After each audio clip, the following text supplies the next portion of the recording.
She had walked into Bram Ostler's feed store on the 8th of August, 1887, and asked for 2 bushels of winter rye on credit until harvest. Ostler laughed, not meanly, just with the complete absence of consideration that is its own kind of wound. He had turned to the man beside him and said something under his breath, and the man had smiled the way men smile when they have agreed, without speaking, that a matter is closed. Her name was Ellen Meara. She was 34 years old, widowed 19 months, and she farmed 160 acres of thin soil on the eastern shoulder of Goshen County in the Wyoming Territory, 6 miles south of a town called Fairwater that would not remember her name for another year yet. She had a girl of 9 and a boy of 6. She had 1 plow horse, whose name was Miller, and a milch cow, whose milk had thinned that summer past the point of butter. She had $340 saved from her husband's last cattle sale, and she had already spent $200 of it on a debt she had not been the one to make. She stood in the store for a long moment. After Ostler laughed, waiting for him to notice her again. He did not. She set her hand flat on the counter, spread her fingers, and lifted it away without a sound.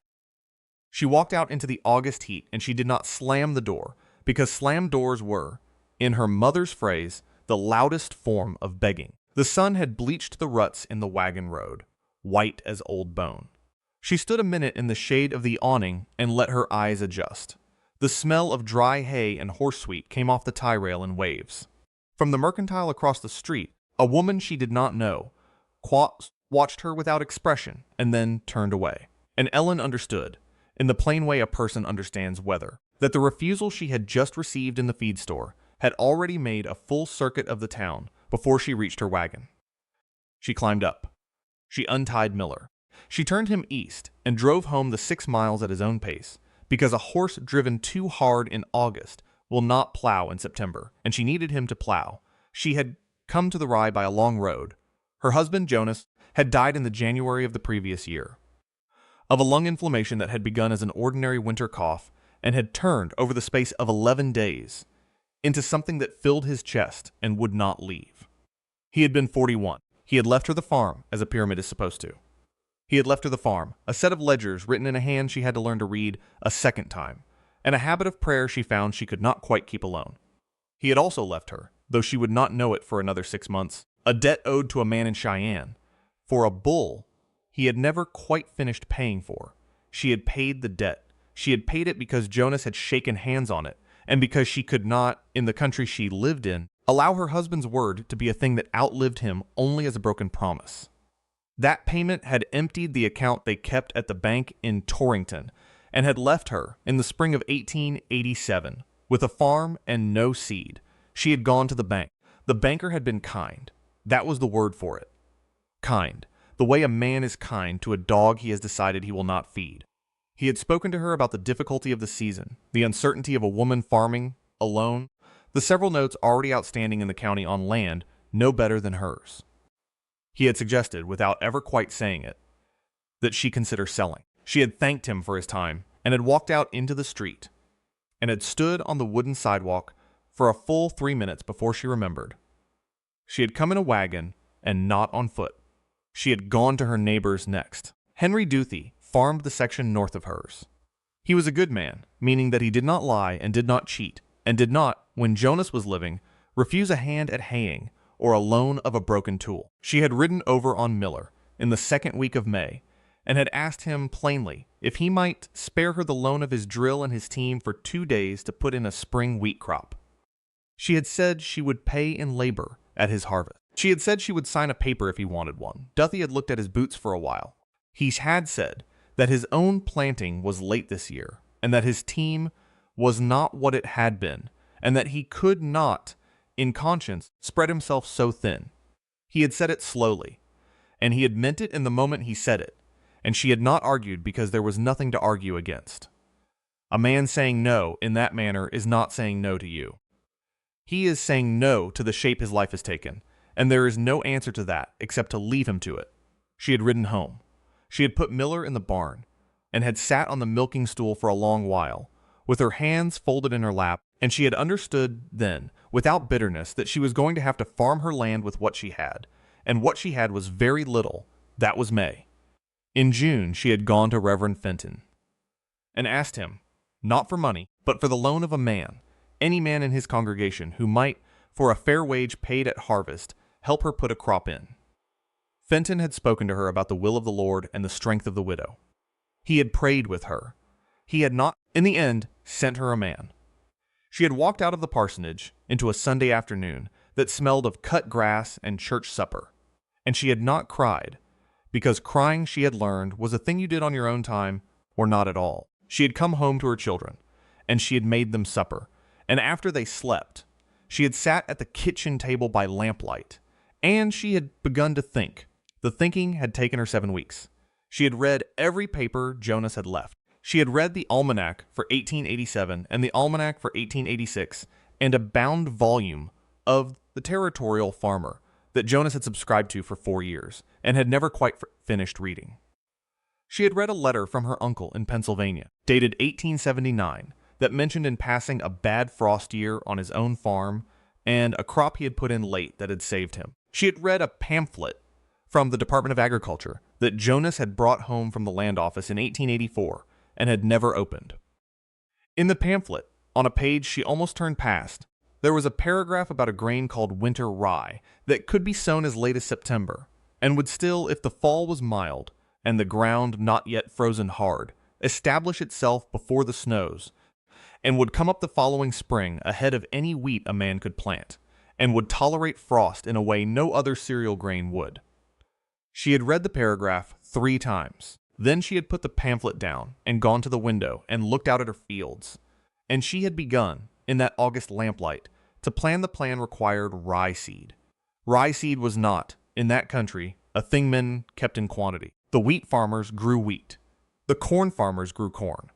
Rye was, to most of the county, a thing you fed a lame horse when nothing else would keep it standing. She would need to buy it, and she would need to buy it on credit because her cash by then was down to what would feed her children through the winter, and no more. That was the errand that had taken her to Bram Ostler's feed store on the 8th of August, and it was Ostler's laugh, in the end, that had begun the true work of her year. She drove home the true work of her year. She drove home that afternoon, slowly. The road ran along a low ridge for 3 miles before it dropped into the shallow bowl of her own quarter, and from the ridge she could see the fields of 5 neighbors, all of them planted in spring wheat, all of them already showing the pale, exhausted yellow of a dry August. She looked at those fields. She looked at her own, the west 40 in stubble, the south 40 in weeds, the 2 smaller pieces near the house, grown up in a green tangle she had not had the horse to break. She thought about the pamphlet. She thought about Ostler's laugh. She thought about Duthie looking at his boots. She thought about Reverend Fenton's hand on her shoulder. By the time she reached her gate, she had decided she would ride to Fort Laramie. It was 42 miles.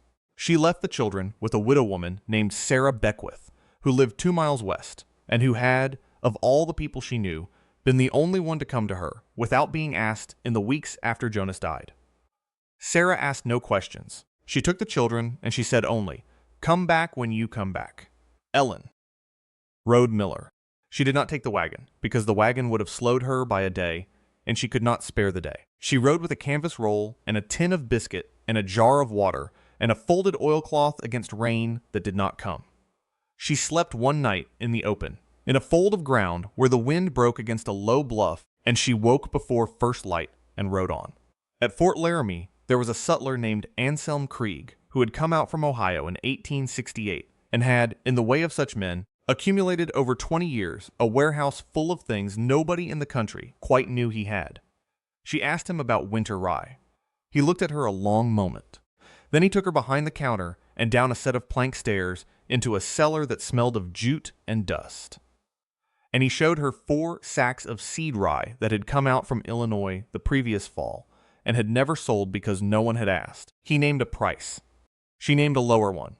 He named a price between. She paid him in cash, every dollar she had left except 12, and he lent her a canvas pannier to carry the seed, and he asked her, as she was loading it onto Miller, what she meant to do with it. She told him.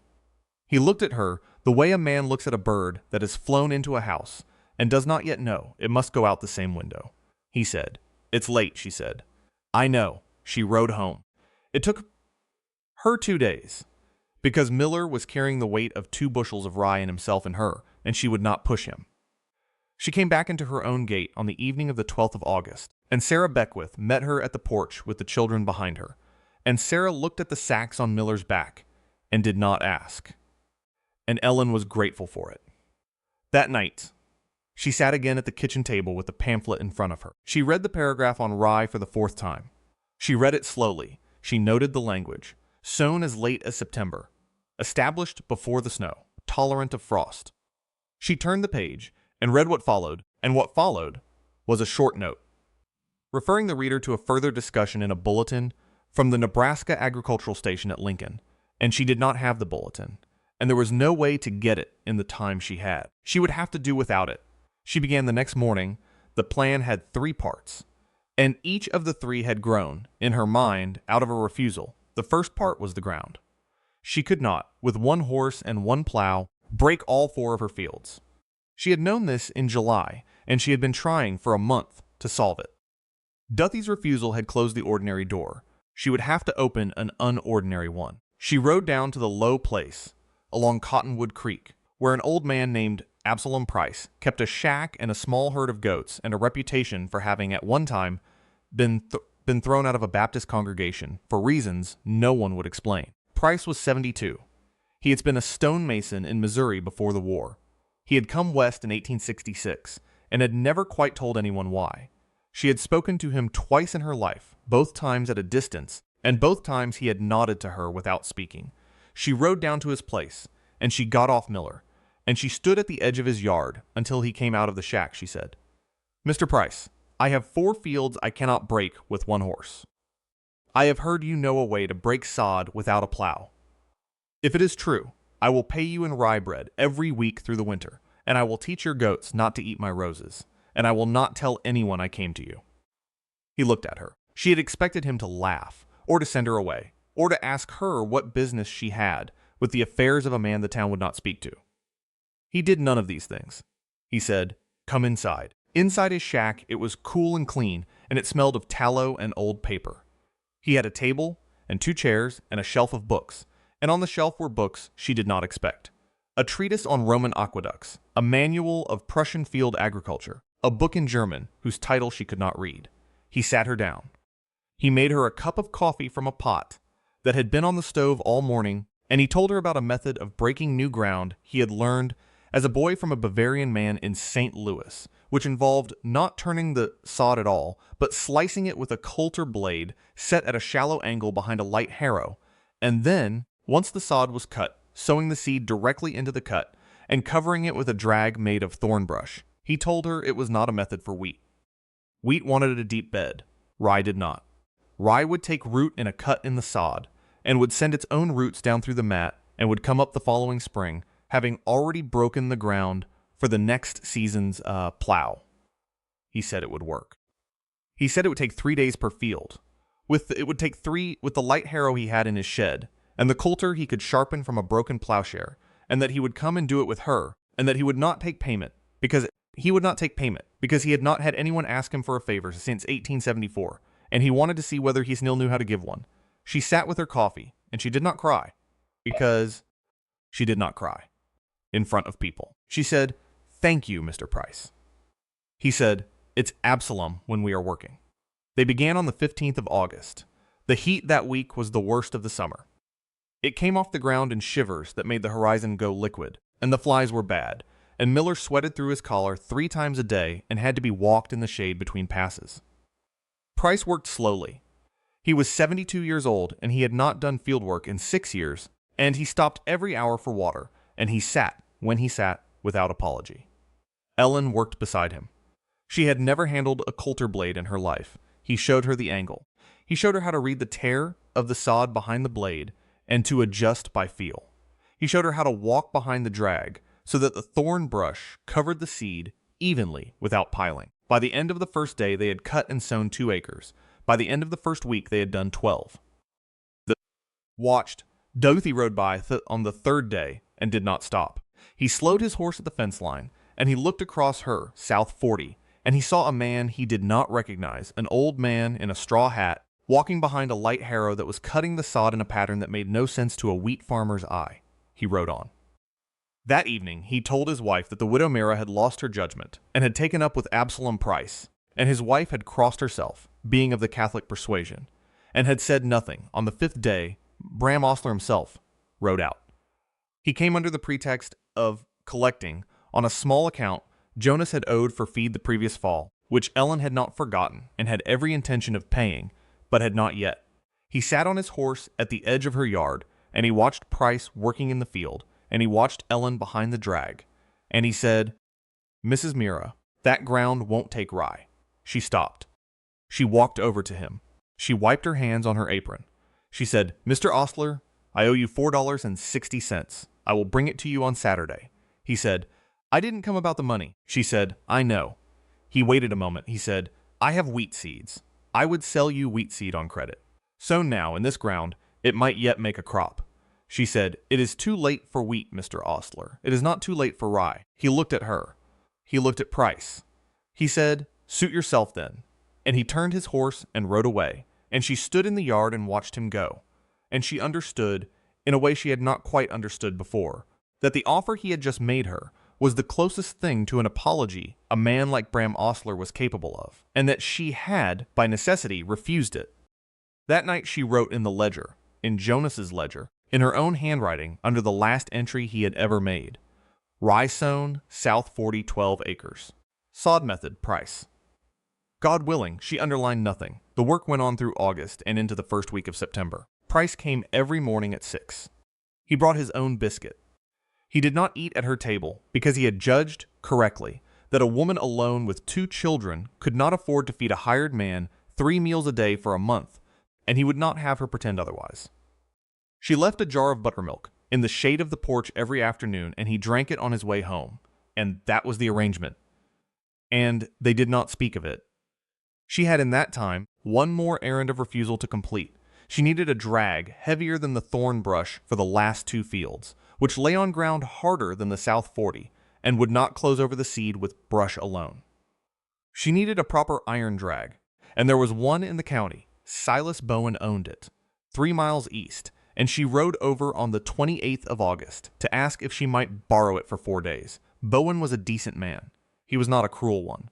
He listened to her request. He looked past her at the horizon. He said, "Mrs. Meara, I would lend you the drag. But the men in this county have been speaking, and I have a wife and 3 sons, and I cannot afford to be the man who helped the widow throw her farm away on a fool's grain. If it fails, they will say I made it fail, and if it succeeds, they will say I never helped. Either way, I lose. I am sorry. I hope you understand." She said she understood. She rode home. She did not, on that ride, feel anger. She felt something older and quieter, which was the recognition that a community is not a thing you can appeal to, when the community itself is what has decided against you. It was, in its way, a clarifying feeling. She told Pryce that evening. He was drinking his buttermilk on her porch step. He listened. He wiped his mouth. He said, "There is a way to make a drag from railroad tie ends and chains. It is heavier than iron, and it does not bounce. I will show you tomorrow. They built it in a day. The tie ends she got from a section foreman on the Union Pacific line 8 miles south, who sold her 4 of them for $1 because they were split and no good for track. The chain she had in the barn. Pryce showed her how to lash the ties in a staggered pattern so that the drag rode flat and covered a width of 6 feet in a single pass. It weighed more than any 2 men could lift, but Miller could pull it at a walk, and that was all it needed to do. They finished the last field on the 11th of September, 41 acres of winter rye, sown into cut sod, covered by a drag Ellen Meara had built herself from railroad ties. A foreman had sold her for $1. That night she stood at the edge of the South 40 in the last of the light, and she looked at the field. It did not look like anything. The sod was cut but not turned. The seed was in the ground but had not sprouted. To any man passing on the road, it would have looked like a field abandoned. She stood there a long time. She could not have said, if asked, what she was waiting for. Pryce came up beside her. He said, "It will show in 10 days. 15 outside." She said, "And if it doesn't," he said, "then we will know we were wrong. But we won't be wrong." She walked back to the house. The rye showed on the 22nd of September. She saw it first at the corner of the South 40, at dawn, when she went out to milk. A haze of green so thin, she thought. At first her eyes were tired. She knelt down. She put her hand flat on the ground. The blades were half an inch. They were the color of new copper in a certain light. She counted them in a square foot, and she counted more than she had dared to hope. And she knelt there a long time with her hand on the ground, and she did not, even then, cry, because she had learned that tears, like slammed doors, were only the loudest form of begging. By the first week of October, the fields were solid green. By the middle of October, they were ankle high. The neighbors saw them and did not know what to make of them. A green field in October, in that country, was a thing men had not seen in the memory of anyone living. Wheat was long harvested. Corn was in the crib, the pastures were brown, and Ellen Meara's 41 acres stood green as a Kentucky lawn. Duthie rode past twice that month. He did not stop. He did not wave. His wife, however, sent a boy over with a jar of pear preserves and a note that said only, "Thinking of the children." Ellen wrote back a note that said only, "Thank you." She did not send the jar back, and she did not open it. She put it on the shelf in the pantry, and she looked at it sometimes in the evenings. Ostler came out again on the 16th of October to be paid the $4.60 which she had, since Saturday of August, been paying in 50-cent installments as she could. He stood in her yard, and he looked at the South 40. He said, "Well." She said, "Well." He said, "It came up." She said, "It did." He said, "It won't make it through the winter." She said, "Perhaps not. We will see." He nodded. He rode away. And she understood, watching him go, that his second refusal, the refusal to be impressed, the refusal to concede, was less a rejection than a form of self-protection, and she felt no anger at him for it. The frost came on the night of the 29th of October. It came earlier than any man in the county had predicted, and it came harder than the almanacs had allowed for, and it came without the usual preliminary of a light frost the week before.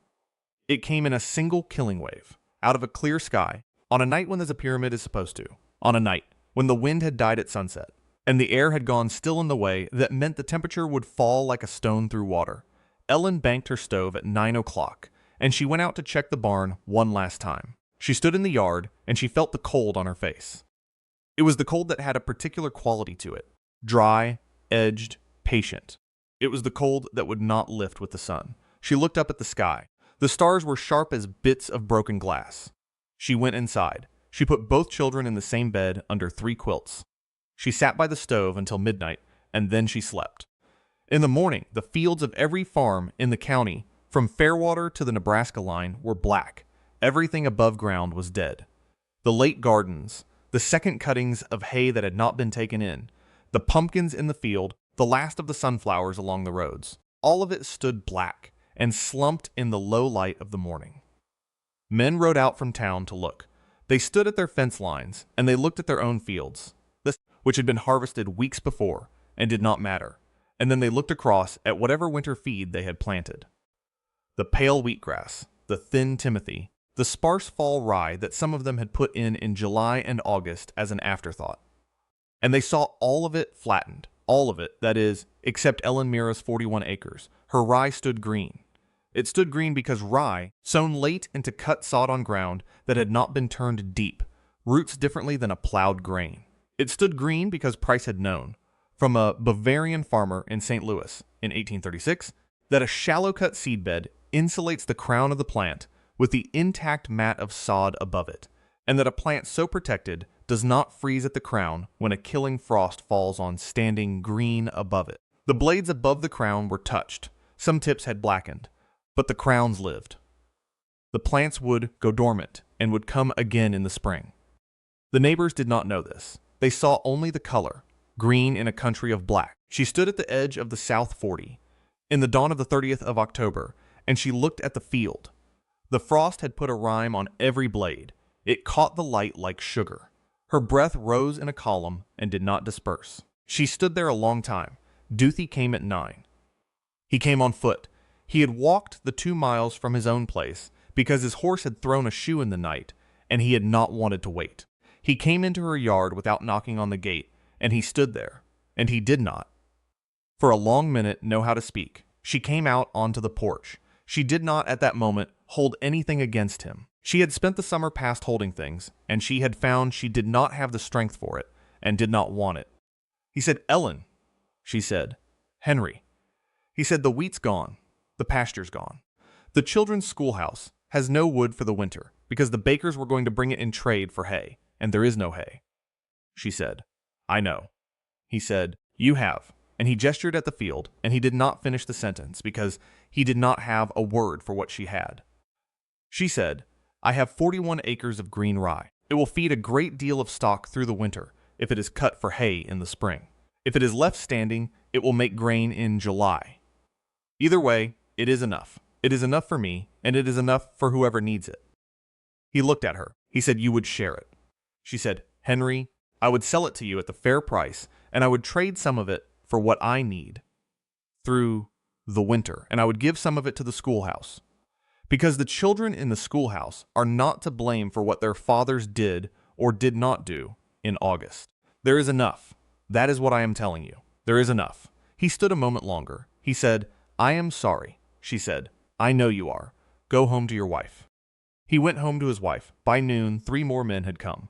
Pryce arrived at 1. He stood on her porch, and he watched them come, and he did not speak to them, and they did not speak to him. And Ellen received each man turn, and she made each man the same offer, and each man took it.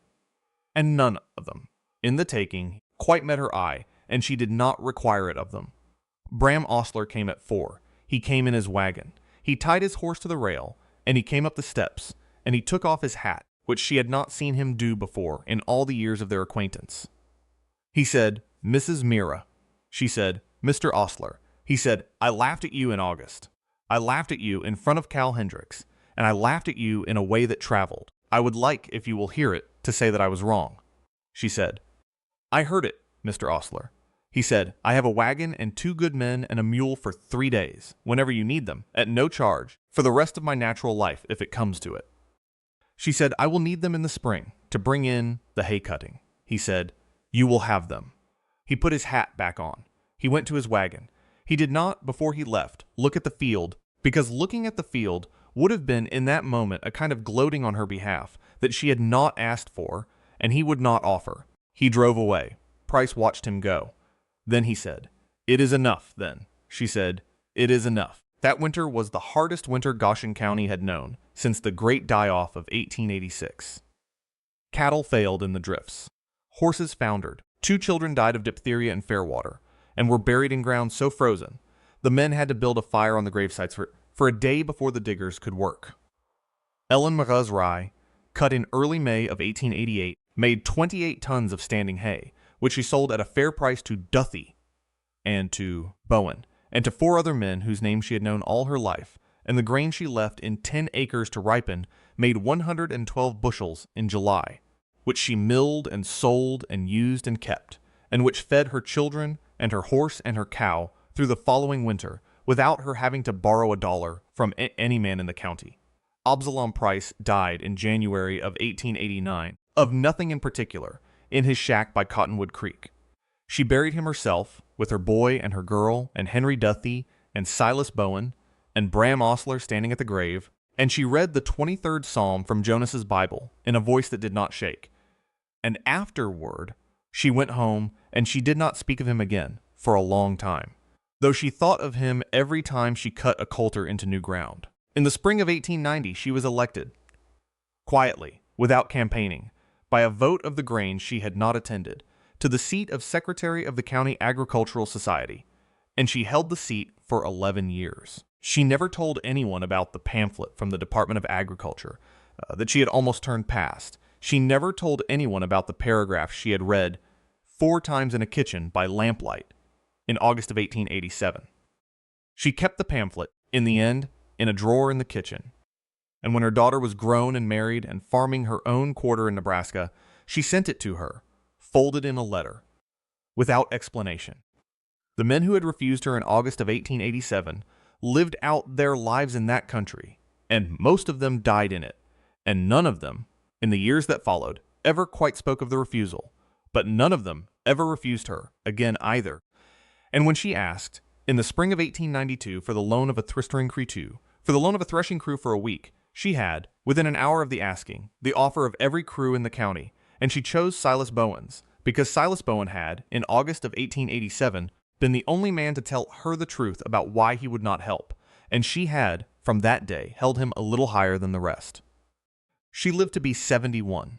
She died in the March of 1924, in the same house Jonas had built her in 1878, and she was buried beside him, and the stone she had chosen for herself 20 years before said only her name and the years of her life, and beneath them, 3 words she had asked to be cut in a plain hand.